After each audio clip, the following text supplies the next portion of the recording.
بسم الله الرحمن الرحيم. الحمد لله ولي كل نعمة والقادر عليه، وصلى الله على سيدنا نبينا محمد وعلى آله وأصحابه وسلم تسليما كثيرا.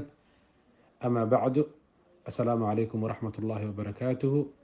waxaa dhammaan xubnaha danwadaag community lagu wargelinayaa inay kasoo qeyb galaan kulan qado iyo is-xog waraysi ah kaasoo lagu qaban doono maqaayadda cusub ee chicken ee gudoomiye cusmaan maxamuud qalimow, taasoo dhinaca ku haysa dhismaha becshara building ee wadada Nyerere Avenue. haddaba kulanka waxa uu dhici doonaa maalinta axadda ah ee nagu soo aadan, oo ay taariikhdu ku beegan tahay 30 bisha 10aad 2022, saacaddu marka ay tahay 7:15 duhurnimo.